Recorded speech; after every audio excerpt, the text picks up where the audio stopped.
لا إله إلا الله لا إله إلا الله لا إله إلا الله ما لنا رب سواه. Thank you for having me, and thank you for that introduction, Basim. Okay, so I'm going to talk about leadership in a hostile work environment. And as I get into the story, you're going to understand what a hostile work environment is and why exactly we need to talk about, give me one second, why exactly we need to talk about leadership. Okay, I use my hands a lot, so, okay. What are we going to learn today? So we're going to talk about what constitutes a hostile work environment. What exactly does that mean? We're going to describe the impact a hostile work environment has on both patients and healthcare workers. We're going to talk about the importance of having difficult conversations in navigating these hostile work environments. We're going to learn strategies to lead those difficult conversations and in challenging these hostile work environments. And then we're going to look at the power of embracing difficult conversations and its impact on the workforce. So I'm going to start with a story. So this is my first year out of fellowship. I'm on call and I get a pager, go down to the ER, and we have a trauma patient coming in, level 1 trauma activation. 65-year-old woman had a motor vehicle collision where one person died at the scene. Her blood pressure en route to the hospital is 90 over palp. She comes in and we do our thing, right? So what does low blood pressure in a trauma patient mean? Hypotension, tachycardia. 90 over 50, say. What does it mean? Hemorrhagic shock. Hemorrhagic shock. That's the number 1 cause. What's the second cause? Hemorrhagic shock. Exactly. What's reason number 3? Hemorrhagic shock. Very good. That's your trauma lesson for the day, okay? So an unstable trauma patient is bleeding until proven otherwise, okay? They're bleeding somewhere, and your goal is to find the bleeding and stop it. So we get the patient on the board. EMS gives us their report. We put the patient on our bed, and as a trauma surgeon, it's my job to lead that trauma. Okay? So I say, okay, let's start 2 large bore IVs. Our first blood pressure is 80 over 50, and her heart rate is 120. And so I said, okay, 2 large bore IVs, give a blood transfusion, get a central line kit ready so I can do a central line if we don't have IVs. And the room is moving at a very slow pace. It's as if we're in a regular room doing a regular checkup. There's no sense of urgency. So I restate, guys, we have a patient who's unstable. Let's move a little bit faster. So they don't respond. There's no comment. There's no "we heard you." There's no closed loop communication. None of that. We check her blood pressure again. It's 70 over 40, and her heart rate is now 130. So what's happening? Say it again. She's bleeding to death. If we don't intervene, this lady's heart is going to stop, and what am I going to have to do? Do we do CPR in trauma? What's CPR in trauma? Nope. What? Thoracotomy. You're going into surgery, aren't you? Yes. So a trauma patient's heart stops from bleeding to death. We do an ED thoracotomy. In ED thoracotomies, we cut the chest open and we do open cardiac massage. We do CPR directly on the heart. Okay? So your job is to keep patients from bleeding to death so you don't have to cut their chest open, because that is morbid. Okay? So I ask again, this patient is bleeding to death. We need to move faster. Fine. We heard you. Okay? Chill. That's the response I get from the lead charge nurse in the trauma room. So what would you do? Anybody, what would you do in this situation? Lose my mind. Okay, you lose your mind, everybody else in that room loses their mind, because as a leader, you set the tone. Okay, what else? So we're not gonna lose our minds. Internally, yes. Okay, what else? What would you do? So how are you gonna continue on? Because you're trying to tell them what to do, and they're supposed to carry out your orders. They're not carrying out your orders. I think I would just clarify to her the situation that the patient is about to die and is bleeding, or not move as fast apparently or clearly that we need to move faster than we are right now. Okay, Doc, I heard you. This is really bad, but I probably speak louder than I should be. That happens a lot. Where we raise our voices, we get angry, right? You need to lose the attitude and do your job. You know what? You might have a clue. Yes. We're going to get there. Yes.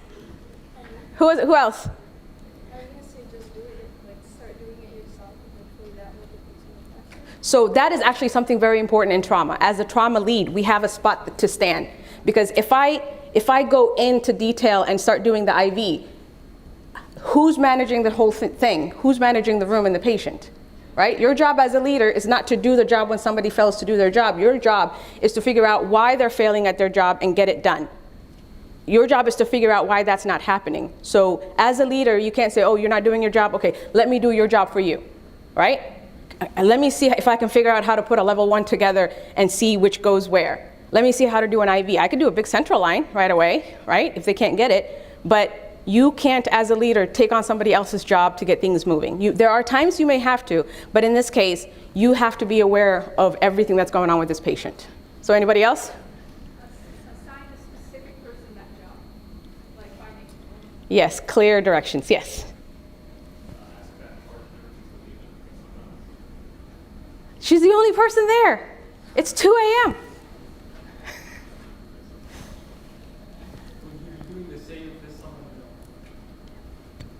So we're gonna have this discussion, patient's blood pressure's 60, it's 65 and we can't feel the diastolic. Now heart rate is 150. Oh, and she flatlined. Now you have to do a thoracotomy and somebody get me the stuff and they're like, okay, let's get it from the operating room. If they give me attitude like that by saying what they said, I would just say, okay, good, because they said, oh, I heard you. I would say, okay, good. Okay, all right, very good. You guys have a lot of ideas, but you over there, you would tell her cut the attitude, huh? Okay. We'll get back to you. Okay, so in my head, I'm losing my mind. In my head, I'm like, what is going on? And in my head, it's, how did I get here? How did I get into a position where I'm entrusted with somebody's life and I can't even get my team to do the job? So I've been at this institution for about 6 months now, and it's been a pattern that I've seen, right? I've experienced, racism, Islamophobia, being kicked out of the operating room because of a hijab, having kids in residency and being told you're never gonna be a surgeon. I've dealt through all of that in residency. But as an attending, things don't get better, right? You're all told, oh, just go, finish your training and finish your schooling, and everything gets better. It doesn't, it actually gets worse, okay? So my first year of being an attending, I was reported while I was on call. Every single time. Every time I was on call, I was reported. Once I got reported for asking for the mechanism of injury in a trauma patient. Just doing my job as a trauma surgeon, but no, like, how did the patient get injured? Oh, are you questioning our call that this is a trauma? How did they get injured? Like, simply doing your job gets you reported. I've had orders canceled where I would round on my patients post-call or whenever and write my note, put in some orders. I would leave, the nurses would call my other colleagues and say, hey, Hussein put this in, I don't agree, can we change it? And my colleagues complied, and they would change everything that I would order. And I had my surgical skills and my decisions questioned multiple times. I had a patient who coded in a trauma. I did a thoracotomy. The next day I'm signing out and I'm telling them, we did a thoracotomy, this is what we found with patient. We took the patient to the operating room and she's in the ICU now and this is what needs to be done. And the patient actually survived a thoracotomy. And this guy could not help himself and was like, wait, you did the thoracotomy? And I'm looking around like, who else is supposed to do it? Right? When you have to do a thoracotomy, it's an instantaneous decision. You have to make that, you have to make that decision within 30 seconds. Am I expected to call somebody to come and do a thoracotomy for me? So we think that things get better after we finish. They actually don't. So this has been a behavior that I've experienced throughout my first year as an attending. So This is what we call a hostile work environment. It's a result of harassment, whether it's physical, sexual, or verbal, result of discrimination based on race, gender, ethnicity, or religion, or aggression, just pure abuse and bullying. So what are the risk factors? What puts you at risk of experiencing all those things? Being a trainee, right? You guys are medical students. Some of you guys are residents. Being a trainee, you're in that middle ground. You're no longer a medical student, right? But you're not yet a faculty. And everybody, including nurses, your attendings, patients, you're an easy target. When I was a resident, I was called a terrorist N-word. And what support did I get from my institution? Zero. So I teach this because as people who are targeted, you have to be the leader in changing this because nobody else will. Nobody else will address this. So you have to have the leadership skills to challenge these things, right? Gender, being a woman puts you at risk of experiencing these things, and ethnicity. And what does it make you feel? It makes you feel uncomfortable, scared, and intimidated because you're in a hierarchical system where you have little to no power. And when you do speak up, guess what? Repercussions and retaliation, right? So there's a real risk to speaking up because there are repercussions. What's the impact? What's the impact of experiencing hostile work environments? It's actually a lot. Right? Workplace harassment causes stress that actually leads to physical and mental illness. High blood pressure, depression, stress, cardiac disease. It impacts your job outcome. Your ability to do your job is impacted. Right? Your family well-being. You take what you experienced in the workplace and you take it out on your family. So the impact of this is great, and the fact that we ignore this stuff is really heartbreaking, okay? And this is a scary statistic. This was a study that was done after a group of emergency medicine residents took their in-training exam and they were surveyed at the end of it. A total of 7,680 EM residents. 45.1% of them said they experienced workplace mistreatment, and 2.5% reported that they had recent, not ever in their lives, recent suicidal thoughts. That's 192 EM residents in 1 year. Imagine if they all acted on it. Imagine if 192 EM residents died by suicide. So this is serious stuff, and the fact that we take it so lightly and that we address it with implicit bias trainings and diversity, talks, I believe is something that we should all be concerned about. And it also causes actual impact on our patient care, okay? And one study found 13% increased post-op complications. 13% post-op complications. Why? Because of workplace harassment. People are scared to actually bring up issues so they could prevent complications. And collateral effects. So it's not enough that you just experience workplace harassment between two people. Anybody who observes it and sees it is impacted. Their productivity goes down. Their ability to do their jobs well is impacted because they observed it, right? They didn't experience it, they just watched it. It's like a contagion that spreads. So how do we address it? Through a culture of silence. We don't talk about it, right? A business theorist, Chris Argyris, calls it the undiscussables and their undiscussability. We don't talk about it, and we don't talk about why we don't talk about it. Let me see. Do you guys know the rules of Fight Club? What is it? Don't talk about Fight Club. What's rule number 2? Don't talk about Fight Club. It's like trauma, right? All the same thing. Or the people who don't know Fight Club. Do we talk about Bruno? Can I get a chorus? We don't talk about? We don't talk about Bruno, right? Silence, we say nothing. And this is why it remains understudied and poorly understood, right? We don't talk about it, so we don't study it, and we don't understand it, so we don't know what to do about it. And that's why you have to be leaders in addressing these things. Every institution that I've ever been in, every encounter that I've ever had, I had to be the one to lead change. I had to be the one to ask for and advocate for what it was that I wanted. Maternity leave policy, we didn't have that. I had to create it. My program director's solution, oh, you're done. You're not gonna be a surgeon. That's their solution. Their solution is, it's never been done. We don't do this. Operating room and hijab, yeah, it's not done. You know, you gotta go do something else. Their solution is that there is no solution. So we have to be the ones to come up with it. So what is the solution? Anybody ever heard of the FIO protocol? Anybody? FIO protocol. Figure it out. You have to figure it out. And who are the people who are going to figure it out? Who are the people who are invested in it? Exactly. The people who are impacted by it, because everybody else, there is zero incentive. There's actually negative incentive, because if they change things, it might impact them in a negative way. If they say we have to have salary equity, guess what? They're either going to make less money, or they're not going to get raises as often or as much as they would like, right? So there is zero incentive for anybody to fix a system that's benefiting them. So we have to figure it out.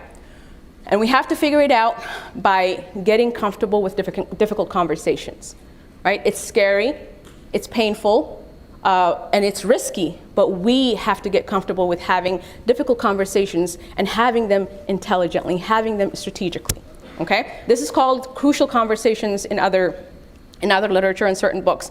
But we have to also stop using all these different, crucial, no, let's talk tough. Let's have a difficult conversation. It's gonna be painful, but we're gonna talk about it.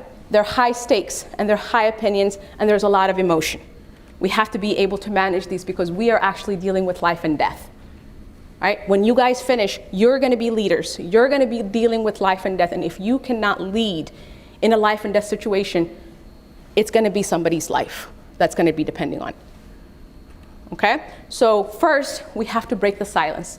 We have to change this culture of just going through the motions and just letting things slide, because that's what helps maintain the status quo. So we have to make the undiscussables and their undiscussability discussable. That's a very good paper, by the way. Get comfortable with the uncomfortable. How do you do it? It's easier said than done, right? And it takes practice. It takes practice, and I promise you it gets easier. So these conversations have to be face-to-face. This is not through email, as per our last conversation, right? The passive-aggressive voice. No, these are face-to-face. This is not through text messaging and not through emails. These are face-to-face conversations. The conversations are clear and direct. What was it that you said earlier? Just like clear communication. Clear communication. I want you to place an IV. I want you to hang the blood. Right? There's nothing ambiguous about that. You have to be clear and direct. You have to acknowledge the situation. What did you say? Lose the attitude. Lose the attitude. You have to acknowledge. It's hard. I know y'all laughed at him at first, but he was right. Okay? It's hard. It is so hard, but you have to acknowledge the situation. And then we're going to go through what a debrief is. Have you guys heard of debriefs? Okay? I don't know if they're teaching it in medical school right now, but it is one of the most essential things that is undertaught. It's a powerful tool. If you learn how to debrief appropriately, if you learn how to debrief effectively, it can change things. It can change how your team functions. And you have to set expectations, right? People can't meet your expectations if they have no idea what your expectations are. This is a lot of the problems that we have in miscommunication, right? You expect someone to do something, but you haven't told them. What? People have telepathy? So don't expect telepathy. Say exactly what you want to be done. And if it's not done, then you can talk about that. But if people have no idea what it is that you want or what it is that you need, then it's really, really hard to hold them accountable. Okay? So what happened with our patient? So after the third time, and now our blood pressure is in the 70s, I said, okay, you hang the blood. Rah! Can you do me a favor and hang the blood? I see we have an IV. Can we get another IV? Can you place another IV? Okay, I got it. Blood pressure starts going up a little bit, the blood transfusion is going in. Well, now our blood pressure is 90, so we're good. And I said, everybody, stop. I need everybody to stop and look at me. But I said, okay, this is Dr. Hussein. Can everybody see me? I need everybody to stop and look at me. We have an unstable patient who's gonna bleed to death unless our team gets our act together and takes care of her. So I need the attitude cut. That's exactly what I said. I need the attitude cut, and I need closed loop communication. When I give an order, I need whoever's gonna carry out that order to tell me they heard me to say, doing it, getting the blood, placing an IV. Clear and direct communication, closed loop communication, right? You can say all the clear stuff that you want. If they haven't heard you, is it clear and direct? But that closed loop communication of them stating that they heard you and that they're carrying it out. Or I say, give blood, and they're like, getting NS. Like, no, I didn't ask for NS. I asked for blood, right? Closed loop communication ensures that they heard you right and that they're doing what you asked, okay? Closed loop communication. And I said, let's cut the attitude. And last thing, I want you guys to start moving faster because this patient is gonna bleed to death unless we do so. So things started moving a little bit faster. Okay, so we talked about clear and direct instructions, acknowledge situation and patient status and work environment. So I wanted to stop here and discuss the risk associated with that, okay? I was able to start saying this as an attending because I was able to accept the risk that came with it, right? The risk of getting reported, I'm like, I've been reported a whole bunch, add it to the list, right? But as a student, as a resident, when you do speak up, and depending on what you say, there is retaliation, and that retaliation is real. Some of that retaliation is now having a target on your back, right? Now being targeted and being nitpicked and being put on performance improvement plans, right? So I don't want to give you guys this advice without telling you guys of the real risk associated with speaking up, right? You have to know what the risk is and you have to be willing to take it. There were ways as a resident I dealt with this. I had attending yelling at me. I wanted to yell right back and put him in his place, but you know what? I knew what that was going to do to my career and my future. And so my way of dealing with that was walking away. He kept yelling at me and said, Golly, don't walk away from me. I said, gotta go see a patient. You have to find ways and strategies that take you out of these hostile environments, these toxic experiences, but at the same time protect you. And this is what I've seen in a lot of places that are not taught. Nobody teaches you this because a lot of the people who are doing this stuff haven't gone through it, haven't experienced it. They're like, yeah, speak up. But what does that do to somebody who's already a target? As soon as they start speaking up, what happens to them? They become more of a target. You're a victim of a hostile environment, and now you become a victim of retaliation. So I want you guys to take this, and I know why you guys all laughed. You're like, yeah, right. How are we going to do that? Because there's a risk associated with it, right? And that risk is very, very real, okay? And then almost on every single case, make sure you don't forget patient care, right? We're all here to take care of our patients. And then debrief. This is what I'm going to talk about in a little bit more detail. So a debrief allows the participants of whatever just happened to discuss both individual and team level performance, identify any errors made, and develop a plan to improve their next performance. And so the basis of the debrief and how I do my debriefs is to always seek first to understand, then to be understood. Do you guys know who Stephen Covey is? 7 Habits. Thank you. Y'all should read that book. My 13-year-old daughter's computer sciences class, her teacher teaches that in middle school. It's a powerful book. Okay, so 7 Habits of Highly Effective People. Seek first to understand, then to be understood. Right? Always start with curiosity over accusation. As soon as you start accusing people, if in any of these, almost all of these things that I've experienced, is it because of racism? Is it because of Islamophobia? Is it because of sexism? I don't know. It's really hard for me to tell. And if I start accusing, oh, are you treating me like this because of, any of those things? What do people do when you accuse them of stuff? They become defensive, and your dialogue is done, right? So the whole point of having a debrief is to create a dialogue. And as soon as you start accusing people, the dialogue is done, okay? And then assumptions. When you assume people's intent, when you assume what errors people committed, you're already putting them in a situation where you're almost, similar to accusing them. They're going to be defensive. So always start with curiosity. So this is how I do a debrief, okay? The first thing I always ask is, how do you think that went? In almost all situations where things could have gone better, I always start with, how do you think that went? I know how it went. That was terrible. That was awful. But somebody who hasn't done trauma and this is their first or second experience, this could have been like a great experience.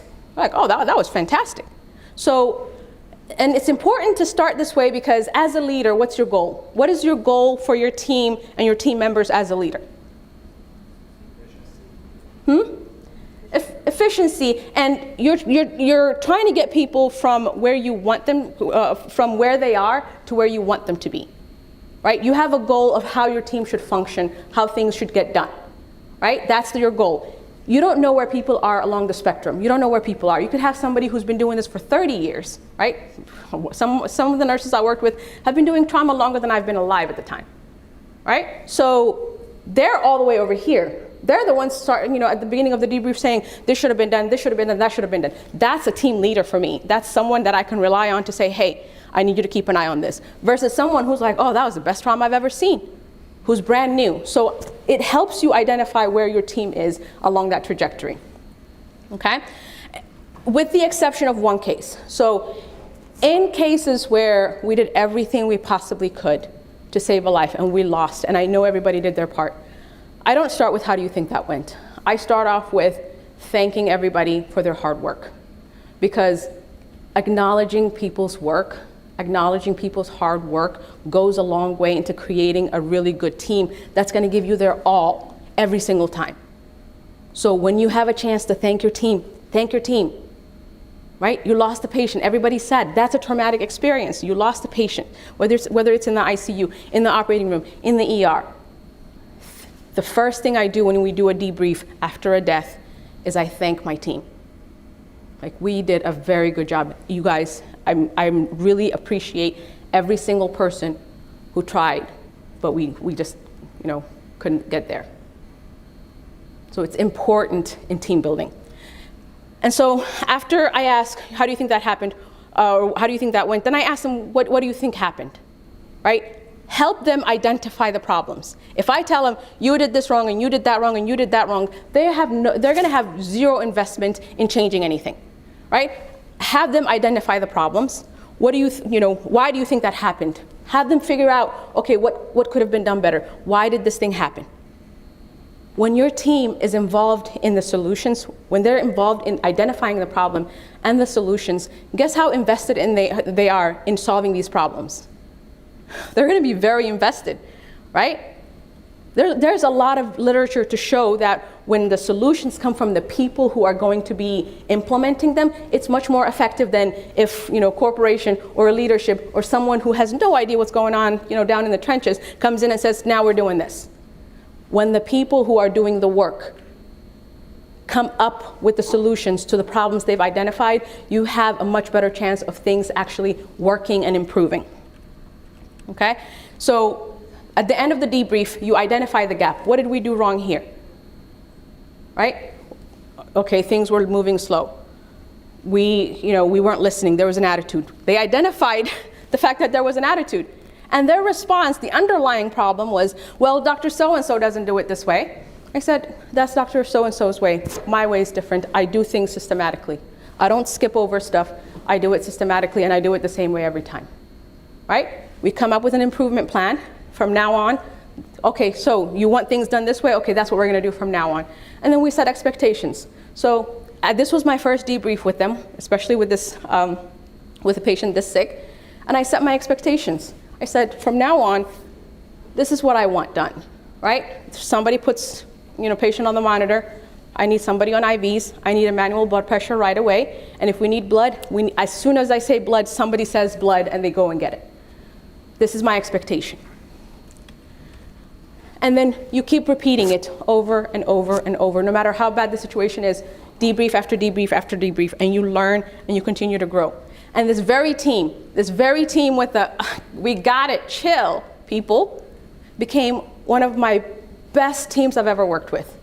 We got to a point where I would come in and just stand in my spot, everybody had their assigned roles, and they would just tell me when they needed me. I didn't have to call anything out.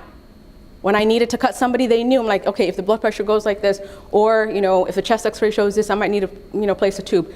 Chest tube, you got to cut the chest. They give me the knife, the scalpel. Right? They became so efficient that we started timing ourselves. The time from when the patient hit the door to CT scanner or the operating room, 6 minutes. 6 minutes is our record. Yeah, we try and do it less than 10, but so because we're able to have difficult conversations, and it came to the point where within our assessment of the patient, there was a time when they're like, Hussein, we can't hear you because I'm short and there's a bunch of people that are taller than me. Step stool, stood on the step stool, manage the trauma. Like, it's continuous back and forth. It's not me just calling out things, it's back and forth. It's an open conversation where hierarchy doesn't matter, right? So what is the solution? The solution is for us to figure it out. The whole process of having difficult conversations allows that. Embracing these difficult conversations allows us to find out what the problem is, identify the problem, and solve it. But does this really change culture? Right? What we talk about, hostile work environment, is more of a cultural issue, right? It's more of a company culture, the culture amongst people. Does it change anything? And so another night I'm on call. This is about 2 years in. I get a page from the charge nurse. We need you in the ED, please. I can't get a hold of the ER physician. I'm like, I don't see a consult in my computer. No, we just need you. And most of the times this means the ER physician is in a really terrible situation and they need trauma to come in and help. So I rush downstairs. Like, what is going on? And surprise, I walk in. 2 of our nurses are wearing this full-fledged hijab. They made it out of bed sheets. And I'm like, what in the world is going on? And they wrote on it, Hussein's hoodie crew. Like, what is wrong with these women? Like, are they trying to, my BFFs? What is going on? Like, is this a way to make friends with hijabis? Is that what they learned? And so, the story behind this is, over the years, this has been like 2 years by now, we've gotten to a point where we were having difficult conversations about patient care. We started having more intimate conversations about our personal lives, right? They would ask me, what is Islam? What is Muslim and Islam? What's the difference? And I realized that that knowledge gap was so deep because this is a small town in Florida, an hour from Tampa. And majority of the people that I've worked with, the people who've been reporting me and the people that I've had these terrible interactions with, they've never seen anybody that looks like me. I think we were like one of 2 or 3 Muslim families in the whole place, and we were a small group of black people that lived in the entire city. All their lives, they've never left this town. And so when they met me, it was like, who the heck are you, and why are you all up in our face? And so part of the negativity was that they were too afraid to ask questions. And so as we started having difficult conversations about patient care, they started approaching me and asking me questions about my religion, my culture. Where is Somalia? Is that in Asia? Seriously, you have to pull up a map like, that's Somalia, it's in Africa. Right? We started talking about politics. All the taboo stuff that you're not supposed to talk about, we started talking about that. Honest conversations, right? No emotions, I was having conversations with white Christian women, and we were talking about family, we were talking about our religion, we were talking about the similarities between Christianity and Islam, right? No amount of implicit bias training gets you to that conversation. So they did this because they started reading about Islam and hijab on their own, and they found out it was World Hijab Day. I wasn't online this time. I was completely off the grid, so I had no idea. I haven't even heard of World Hijab Day. They found out it was World Hijab Day, and they wanted to show me that they supported World Hijab Day and my faith. And that's how they showed it. And they taught me about World Hijab Day. Now, is that culture change?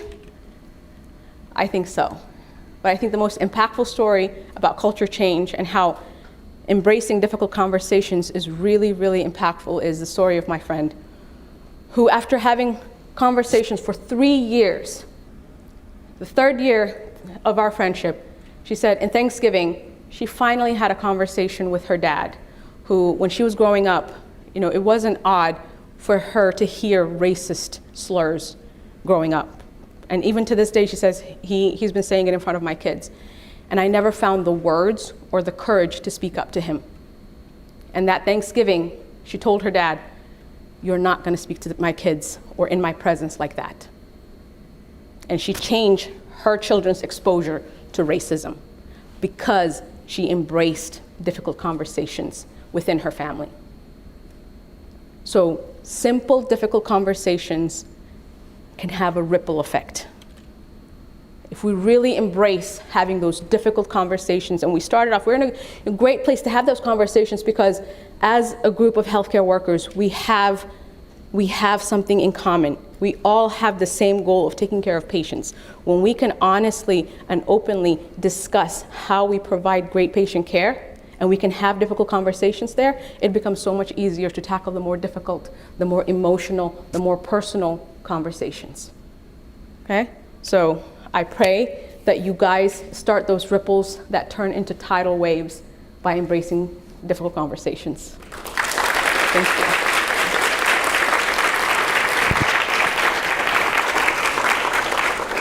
We'll take 10 minutes of questions. Sean? Questions?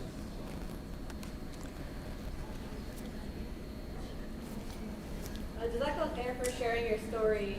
I guess my question is, where do you kind of draw the line between embracing these difficult conversations and making a change versus walking away from a situation because it feels like change won't happen or, it starts harming you? I guess kind of finding that balance, deciding where that line is. How have you found that in your own life? So I think you have to draw that line for yourself, okay? I had to make that decision for myself not too long ago. My first job out of fellowship was in Florida, and things were heading, I was there for 4.5 years, pushed for a lot of changes, right? This is the very same place, pushed for a lot of changes. You have to know a point of what I call futility. When you reach a point of futility where you give so much and you don't see change, right? So for three years, all my efforts were paying off. Things were moving, right? Things that I instituted in the ICU, in the ER, in the operating room, I was seeing change from my efforts.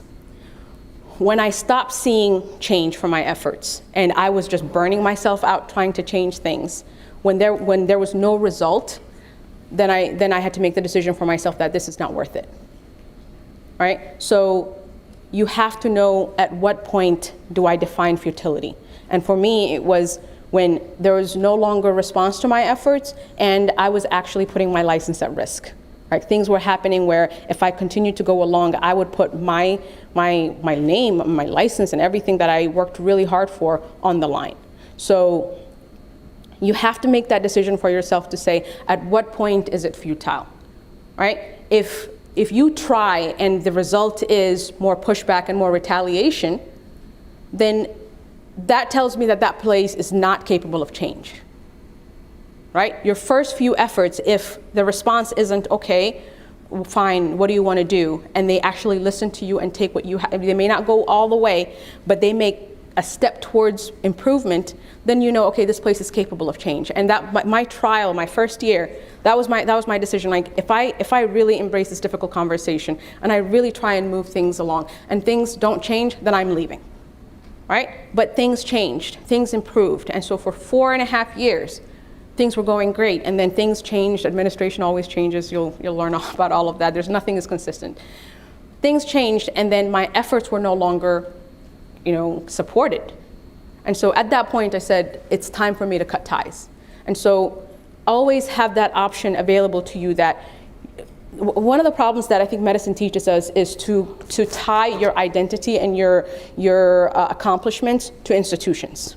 Right? I am part of this institution. You'll never see me write what institution I'm part of or what hospital I work at, because my identity isn't defined by who I work with or where I trained, right? My biography will say all of that, but when I introduce myself, I don't say I work for this, and that place, because that relationship is not permanent, right? And an administration can change, and all of a sudden they can decide, you know what, you're no longer what we want. I mean, my first year training in residency, the education committee sat around, really asked, should we ask Ali to take off her hijab? And lucky for them, somebody was in the room who knew better and said, you shouldn't do that, right? But why? Because this is not the image they wanted for their school. So any institution that you work for, unless it's a company that you own, that relationship isn't permanent. So defining your accomplishments, defining your identity based on that connection, I think that's where things get a little dangerous, right? Especially with the big name schools. Like, you're supposed to give up, the money that you can make in private school and to stay in academics because, I'm part of this big academic center. I'm sorry, I'm biased when it comes to that. Oh, there.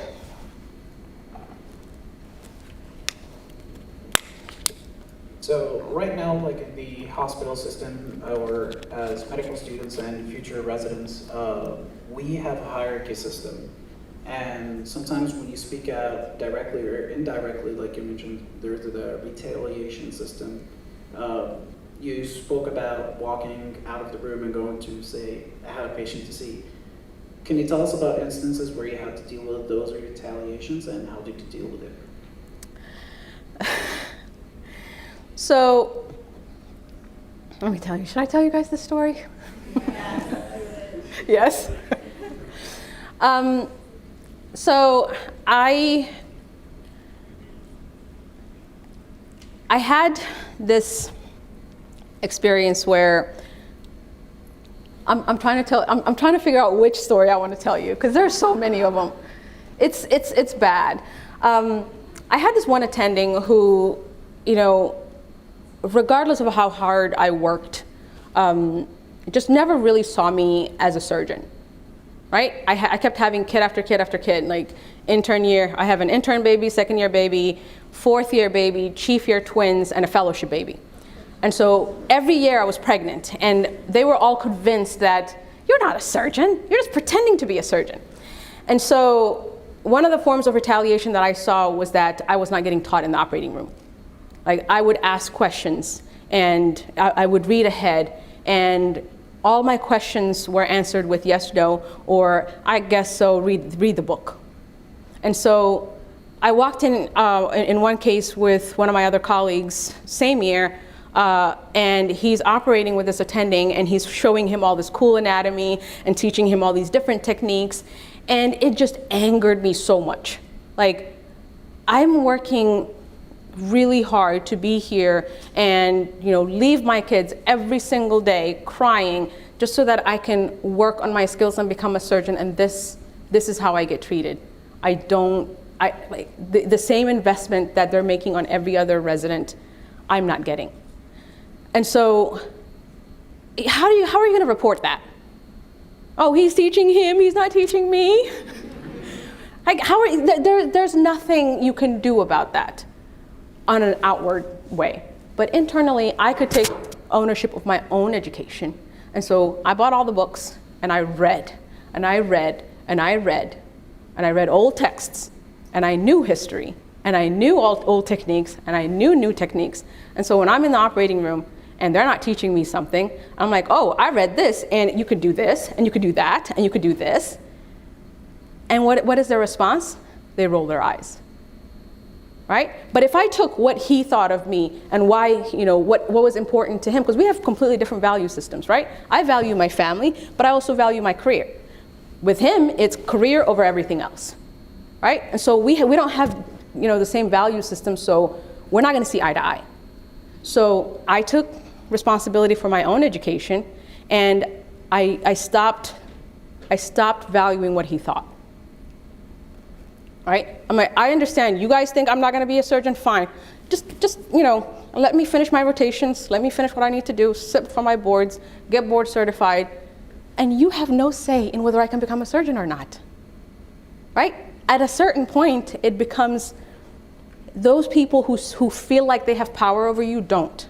A lot of times we give people more power than they think they have because we value their opinions. So the moment I learned to stop valuing people's opinions, just like, okay, teach me this. Like, this is what I did with another attending who, every chance he got, he would find a reason to criticize my personal choices of having kids and this and that. But he wouldn't teach. When he was teaching, he would teach well, but he would always change the conversation to making it personal. So what I learned to do with him is always run the conversation. Always run the conversation to, okay, what about this? What about that? As soon as he started talking about personal things, if I wasn't operating with him, I left. I'm like, oh, I gotta go see a patient. But in the operating room, I ran that conversation. If we talked about personal lives, I would either laugh it off or, because we had the same kids the same age, right? So I would either change it to something good, or I would say, okay, let's not talk about that, teach me this. And so take ownership of your own education and take ownership of a lot of these conversations. And if they're not serving you, remove yourself from the situation. There's no reason to sit there and put yourself at risk, put yourself in a position where you have to experience this. Find a reason to get out of the situation. So I read up about you a lot, and I admire you so much. Thank you. I have a couple of questions. So can you talk, and I know I walked in a little bit late, so I apologize for that. Can you talk about how you managed to have, did you take time off to have your children, or were you having a child and then back into residence? How did you do that? I wouldn't recommend what I did. Let me preface that with this. I had my first child my intern year. I had some time before I gave birth for, I had sciatica, so I had bed rest. And then I had the baby. I came back 4 weeks later. My second year, I came back 2 weeks later. My fourth year, 2 weeks later.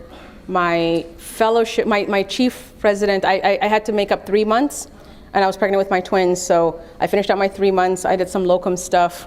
I had my twins, and then I came back to work. I came back, did a fellowship, and then had my fellowship baby. And I think I came back 3 days later because there's this pediatric, I'm explaining, oh my God. I'm explaining myself. I came back 3 days later because there was this pediatric ICU rotation. I was an ICU fellow. I was a critical care fellow. I was like, I really, really wanted to do this PICU rotation. And so I came back, and I was three days postpartum, and I was struggling, and I was, leaning on the wall. And some, passive-aggressive pediatric attending wrote that I was uninterested. And I canceled that rotation. I took the rest of the month off.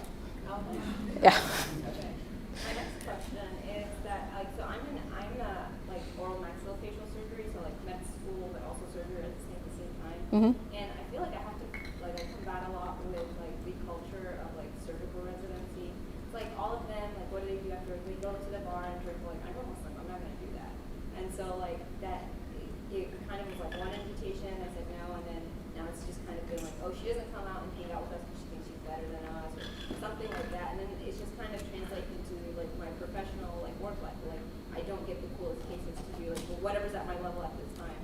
They don't give me the cooler cases. They'll give it to my co-resident who does go out with them, And it just feels very unfair. It's well, I have a value system that I hang on to, so I'm not going to compromise that, but also too, I feel my training is being compromised because I'm not buddies with everybody. you're doing the right thing. I mean, you said the right words, value-based. You make your decisions based on your values. You're not compromising who you are to fit in. You're already there. You just have to now deal with the consequences, right? You're going to make connections. I know other maxillofacial surgeons, so professional. That's one of the reasons why I love the fact that you guys did this, and mashallah, to you guys. I have a Defiant Career Women conference coming up next year, inshallah. We need to create our own networks with people who have the same values as us, so we can have the same professional networks, right? You don't need to compromise your values to fit in. I've never gone out with any of my residents. When did I go out with my residents? Our chief roast, when somebody dressed up, like me and was pregnant every other day for 5 days. It's hilarious. You don't need to go out in order to make those connections, because you don't have the same value systems as those people, right? Networking is important, but you need to network with people who have the same values as you. And if there's a discrepancy in how the cases are getting distributed, then make connections within the place and say, hey, I want to do these cool cases. I'm really interested in this, right? You know how I got to do my first thoracotomy? I'm going to tell you. I think every chance that I tried to do it, there was a senior like pushing me out of the way. And it was like, sadly, it was like my 4th year that I actually got to do the thing from beginning to end. And my chief resident is there, he's going into plastics. He's not gonna need to do this. And so I was like, okay, should we go in the chest? And attending was like, yeah. And then he's like, Josh, get ready. And I was like, I got ready quicker than Josh. And I stood over here and I said knife. And my attending, he's looking at me, he's like, have you done this before? I'm like, no, knife. And he gave me the knife, and he's like, okay.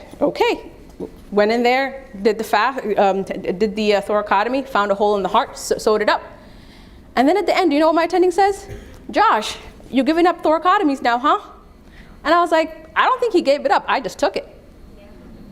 So sometimes you have to seize opportunities. So, besides having like the difficult conversations and stuff, we should definitely align ourselves with people who have the same values and whatnot. But if we don't, per se, fit into the specific demographic that's facing like the discrimination or whatever is going on, how do we best ally ourselves with those folks? With the folks who are what? On the end of discrimination. Who are on the receiving end of discrimination? Yes. Say I was Josh. Uh-huh. What do I do? Then you speak up when they can't, right? When there's real repercussion and it's really hard for you to speak up. If you identify a problem, you speaking to it as Josh is probably going to carry more weight than somebody else who's at the receiving end, right? So allyship, saying hashtag Black Lives Matter, hashtag anti-racism, there's no meat behind it. There's nothing, there's no substance. But if you can take on the risk of speaking up, not on behalf of that person, but to the situation and say, okay, I see, these things are being done, or you see that a certain nurse is, continuing to target a resident. Can you talk to that nurse, or can you talk to somebody above her and say, she's constantly picking on this resident? Why? Why is she always questioning him or her? Right? So if you can take on the responsibility or even the risk of taking on the difficult conversations that some people may say, you know what, it's too risky. A lot of the conversations I couldn't take on as a resident because I knew the repercussions and I wasn't willing to take that risk. Right? It's always a risk-benefit analysis. Right? We continue to stay silent because the risks are too high. Right? The risks are too high. The retaliation is real. And so the culture, that has these repercussions and that continues to target the victims of hostile work environments isn't really conducive to difficult conversations, and especially coming from the victims. And so if you can take on that conversation and have that difficult conversation and say, why is there a difference? Why is this resident being held back? Why is this, why is this resident having a performance, improvement plan written on them when another resident did the same thing? This is what we do. So I'm also a co-founder of Black Doc Village, which is a nonprofit organization that is addressing the issue of the disproportionate dismissal of Black trainees from residencies. People are getting written up 3 weeks into intern year. Everybody needs to improve 3 weeks into intern year.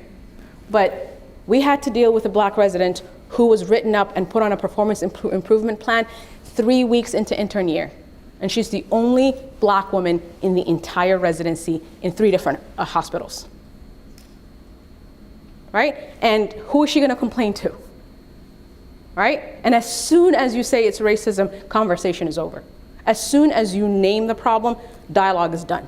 Because people automatically say, we're not racist. So I think the best thing you can do to be an ally is to actually get involved in those discussions. There's 2 people. I'll take her first. I have a little bit of a tangential question going back to the statistics you shared about the emergency medicine residents and just kind of the downstream effects of a hostile work environment in general, specifically on residents, and how it leads to things like depression and stress and even like suicidal ideation. Yep. I was just wondering, like, as we're medical students preparing to apply for residencies and knowing that that's going to take a toll on us emotionally, regardless of, you know, our ethnicity or religiosity or gender or whatnot. I was just curious about if you have any experience on unionizing residency programs, because it's a big topic of conversation right now, especially after the COVID pandemic and the, you know, the heightened stress that residents were put under unexpectedly. So I was just wondering if you could speak on that. I think it would be great if residents were unionized. There is a residency in New York, I want to say. I'm not sure of the details, but there is a residency that has recently unionized. It might be in Vermont. UCLA unionized. Who else? California? There's a couple. So look those up and get connected. Maybe AMSA could get involved. I don't know. But I think I've been asking for years, but the movement, you have to have community, you have to have people, and you have to have support. But I think we need to head there. We definitely need to head there. Last question. Is that why you're working? Well, at this point, I'm considering you a superwoman. But if you touched upon it a little bit, in terms of obviously we're med students, there is an obvious power dynamic that exists between us and our attendings. But not only that, we are in a temporary position. Like most of our rotations are 2 to 4 weeks. We don't really spend that much time with the attendings. What are your thoughts on how we can advocate for ourselves and for our patients that exist in such a starting those conversations in a temporary position? Anytime you have an idea or a suggestion, I think asking a question, I think curiosity is like this magic thing. You know, I just ask, oh, Dr. So-and-so, what do you think about this? Or I saw this patient and I'm thinking, and this came to mind. Do you think this is an issue? Do you think this is something that we should, you know, address? Right? You're not imposing on them and saying, I think we should do this, but asking those simple questions goes a long way. Right? You just plant the idea and they're like, oh, that's great. You came up with the idea, but now they're thinking of the solution and they're going to take credit for the solution and say, oh, right? So I think curiosity is a really, really powerful thing to navigate a lot of these spaces. And another thing that I want to add, and I think this is important, I had a resident come up to me and tell me this, and it's been one of the things that changed the trajectory of my residency. People have impressions of you without you even saying anything, right? They assume the stereotype of you, and they have an idea. And so I ask a lot of questions, right? An attending tells me, order a CT scan. I'm like, why are we ordering a CT scan? What are we looking for? Right? And so I do this to I did it to everyone because that's my way of learning, by asking questions. I had one particular attending who thought I was questioning her and her ability, and so she thought I was cocky. She thought I was insubordinate and that I knew more than her, even though she told me I didn't know how to operate and I should quit. But I had a senior resident come to me and say, Kali, this is her impression of you. He's like, I know you ask a lot of questions because you're just, you know, you ask too many questions. That's your problem. But he's like, I know why you're asking because that's how you learn, but she doesn't know that. So go talk to her. That's the best advice I got. So I went and talked to her and said, oh, you know, I just wanted, and I asked it in a way to say, I just want some feedback. It's halfway through my rotation with you, and I just wanted to know how I'm doing. And she's like, oh, I have a problem with you asking me questions all the time. And I said, but this is how I learn. I read something in the book and then clinically I see variations. And so I just want to know how you're thinking. She's like, oh, okay. She started sending me articles. When I was on bed rest, she sent me a job where I sat in my bed and like wrote cases, and I got paid like really good money for it. And she became one of my biggest supporters. And from then on, every rotation I did, halfway through the rotation, I went to my attendings and said, hey, I just wanted to get some feedback. How am I doing? What can I work on? What can I improve on? When you do that, when you ask those questions, when you ask for feedback in how you can get better, they see that you're interested. Right? They see that you're actually invested in your learning, and they will invest in educating you. One of the most toxic people that I've ever worked with, I had the best relationship with him because why? I asked him a bunch of questions and argued with him all the time, and he's like, you're hard-headed and stubborn, but I like it. And he taught me a lot. He taught me critical care. He was a pulmonologist. Taught me all the critical care that I know. So don't be afraid to seek feedback. And I'll end there.